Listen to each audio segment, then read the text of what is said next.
Hello friends, આજે આપણે ખૂબ જ હેલ્ધી એવા આમળાની કેન્ડીની રેસીપી બનાવવાના છે. તો ફ્રેન્ડ્સ, આપણે આજે ખાંડનો ઉપયોગ કર્યા વગર આ કેન્ડી બનાવીશું. તો આમળા આપણા શરીર માટે ભરપૂર પ્રમાણમાં ફાયદાકારક છે.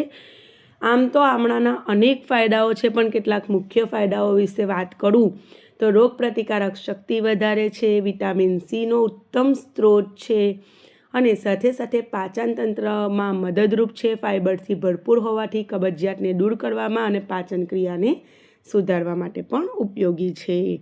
તો જુઓ ફ્રેન્ડ્સ, અહીં મેં 1 કિલોગ્રામ જેટલા આમળાને સરસ રીતે ધોઈને લઈ લીધેલા છે. બિલકુલ દાગા ન હોય એ રીતના આપણે આમળા પસંદ કરવાના અને સરસ એવા મોટી સાઇઝના હોય એવા આપણે પસંદ કરવાના. બાકી તમારી ચોઈસ છે.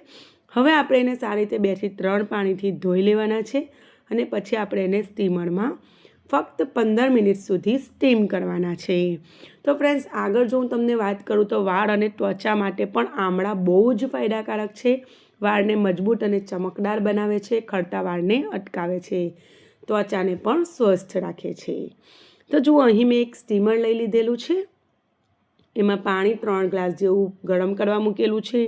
એમાં બધા આમળા આપણે આ રીતે મૂકી અને ફક્ત મેં આગળ કીધું એમ આપણે એને 15 મિનિટ સુધી જ સ્ટીમ કરવાનું છે. એથી વધારે આપણે એને સ્ટીમ કરવાની જરૂર નહીં પડે. આનાથી એના ન્યુટ્રિયન્ટ્સ પણ જળવાયેલા રહેશે.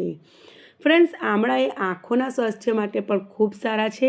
આંખોની દ્રષ્ટિ સુધારવા માટે મદદ કરે છે. એનાથી ચશ્માના નંબર પણ ઉતરી શકે છે.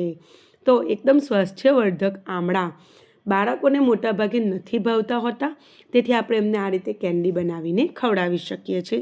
તો સોખે ખાઈ લેશે. તો જુઓ, 15 મિનિટ થઈ ગઈ છે. સરસ રીતે આમળા બફાઈ ગયા છે. હું તમને એક નજીકથી બતાવું તો જુઓ, એમાં ફાટ જેવું પડી ગયેલું દેખાશે. તો એ એક સિગ્નલ છે કે આમળા હવે બફાઈ ગયા છે. તો હું તમને એક બતાવું છું. જુઓ, નજીકથી બતાવવાની ટ્રાય કરું છું. આ રીતે જુઓ, ફાટી ગયું છે, હે ને? તો આ રીતે બધા આમળા બફાઈ જ ગયા છે. એને આપણે કાઢી લઈશું. હલકા ઠંડા કરીને એમાંથી એની આ જે ચીડીઓ છે એને અલગ કરી લઈશું. સાથે સાથે ફ્રેન્ડ્સ, આમળા એ ડાયાબિટીસમાં પણ ખૂબ મદદરૂપ છે. એટલે કે બ્લડ શુગરનું જે લેવલ હોય છે એને નિયંત્રિત કરવામાં પણ મદદ કરે છે. તો જુઓ, આ રીતે ઠંડા પડી ગયા છે. થોડાક હલકા હાથથી ટચ કરી શકાય એટલા ઠંડા પડી ગયા છે. તો આપણે એમાંથી આ રીતે એના બીને અલગ કરી લઈશું. આમ તો ઇઝીલી અલગ થઈ જાય છે, કોઈ જ પ્રોબ્લેમ નથી આવતી. તો આ રીતે આપણે બધા જ આમળાની ચીડીઓને આ રીતે અલગ કરી લઈશું. કોઈક બહુ મોટી લાગે તો છરીની હેલ્પથી આપણે એને યોગ્ય નાના ટુકડામાં પણ કરી લઈશું, એટલે કે સ્લાઇસમાં. ફ્રેન્ડ્સ, સાથે સાથે આ જે આમળા છે ને એ હૃદયનું સ્વાસ્થ્ય પણ જાળવે છે. કોલેસ્ટેરોલ ઘટાડવામાં અને હૃદયને સ્વસ્થ રાખવા માટે પણ મદદરૂપ છે. એટલે આપણી બોડી ઓછી કરવા માટે પણ એ યુઝફુલ છે. તો શિયાળાની સિઝનમાં આમળા ખૂબ સરળતાથી મળતા હોય છે. એટલા બધા એના ફાયદા છે ને ફ્રેન્ડ્સ, કે હું કહેવા બેસું તો કદાચ વિડીયો પણ નાનું પડે એમ. તો પછી ગુણોથી ભરપૂર સસ્તા ભાવે મળતા અત્યારે છે. તો આમળા તમે જરૂરથી સેવન કરજો. તમારા ઘરમાં કોઈને ના પસંદ હોય તો આ રીતે આમળાની કેન્ડી છે, આમળાનો છુંડો છે, અલગ અલગ રેસીપી બનાવીને ખવડાવજો. તો જો, અહીંયા મેં એક વાસણ લઈ લીધેલું છે.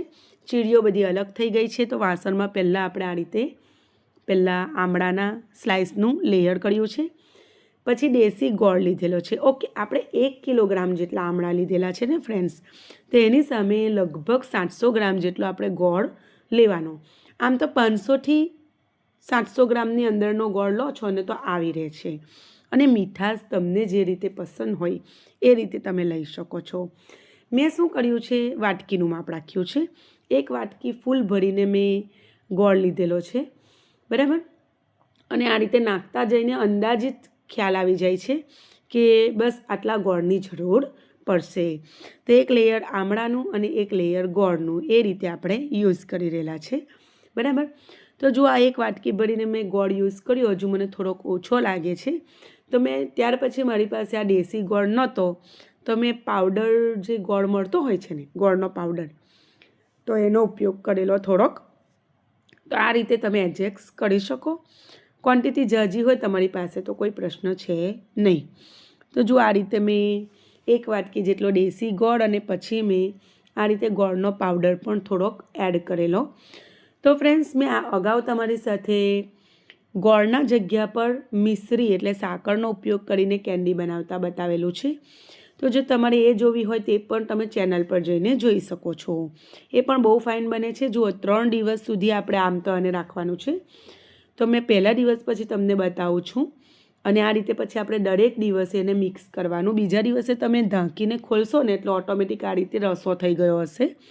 ગોળ નાખ્યો હશે તો ગોળનો, ખાંડ નાખી હશે તો ખાંડનો, સાકર નાખી હશે તો સાકરનો. ઓકે, હવે આપણે એને ઢાંકીને આ પ્રોસેસને 3 દિવસ સુધી રિપીટ કરવાની. જો 3 દિવસ થઈ ગયા છે.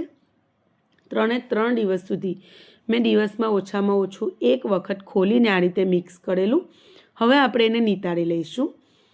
તો બધું જે ચાસણી છે ને તે આમળા પોતાના અંદર એબ્સોર્બ કરી લે છે. તો આમળાની જે થોડીક તુળાશ જેવું લાગતું હોય છે ને એ બી બિલકુલ જતું રહે છે. હવે જુઓ, આ રીતનો જે રસો છે એમાંથી તમે આમળાનું જ્યુસ બનાવીને પી શકો છો. એ તમારી ચોઈસ છે. અહીં મેં બટર પેપર પાથરીને એક મોટો થાળ લીધેલો છે. અગાઉ નીચેનું જે બટર પેપર છે ને તે મેં રીયુઝ કર્યું છે. જેમાં મેં આગળ કેન્ડી બનાવેલી ને એ યુઝ કરી લીધેલું છે. અને બીજું જરૂર લાગી એટલે બીજું બી એક પાથરેલું છે. આ રીતે છૂટું છૂટું આપણે આમળા કરી દેવાના અને પછી આપણે એને તડકે 3 દિવસ સુધી સૂકવવાના. સાંજના સમયે ઘરમાં લઈ લેવાના. પાછા સવારે તડકો નીકળે એટલે આપણે ધાબા પર મૂકી દેવાના. એ રીતે જુઓ, આ રીતે મેં ધાબા પર મૂકી દીધેલા છે. ફ્રેન્ડ્સ, જરૂરથી બટર પેપર વગેરે થાળમાં બિછાવજો, કારણ કે એના ડાઘા જેવું પછી રહી જતું હોય છે ને, પછી વહેલું વાસણમાંથી ડાઘા નીકળતા નથી. આ રીતે મેં હલકું ઢાંકી દીધેલું અને પછી એને 3 દિવસ સૂકવવા દીધેલા. જો 3 દિવસ પછી તમને બતાવી રહેલી છું. એકદમ સરસ, એકદમ ડ્રાય થઈ ગયા છે. જુઓ, મારા હાથ પર બિલકુલ ચીપચીપું નથી લાગતું છે ને. તો ફ્રેન્ડ્સ, આમળાના એટલા બધા ગુણ છે. મેં તમને કીધું એમ થોડાક તો મેં તમને બેઝિક કીધા, બીજા પણ અનેક એના ગુણ છે. એ એન્ટીઓક્સિડન્ટ તરીકે કામ કરે છે, બરાબર, અને વજન ઘટાડવામાં પણ સહાયક છે. મેટાબોલિઝમને સુધારે છે અને નિયંત્રણમાં રાખે છે. તો પછી આ ભરપૂર ગુણોથી ભરપૂર આમળા તમારે બનાવવાના છે. અને તમને રેસીપી ગમે તો લાઈક કરજો. ચેનલને ફ્રેન્ડ્સ હજુ સુધી તમે સબસ્ક્રાઈબ ના કરી હોય તો બિલકુલ ફ્રીમાં છે, કોઈ ચાર્જ નથી. તો પ્લીઝ જરૂરથી ચેનલને સબસ્ક્રાઈબ કરી લેજો. અને ફ્રેન્ડ્સ, હું તમને ઓનેસ્ટલી કહું છું, પહેલાં હું પણ આમળા નથી ખાતી, પણ જ્યારથી આ રીતે કેન્ડી, છુંડો વગેરે બનાવું છું તો હું અને મારા બાળકો અમે બધા સોખે ખાઈએ છીએ. અને મેં અગાઉ તમને આમળાને આઠવાની રીત પણ બતાવેલી છે. એ પણ તમે ચેનલ પર જઈને જોઈ શકો છો. ફરી મળીશું. ત્યાં સુધી આવજો. Take care. Bye bye.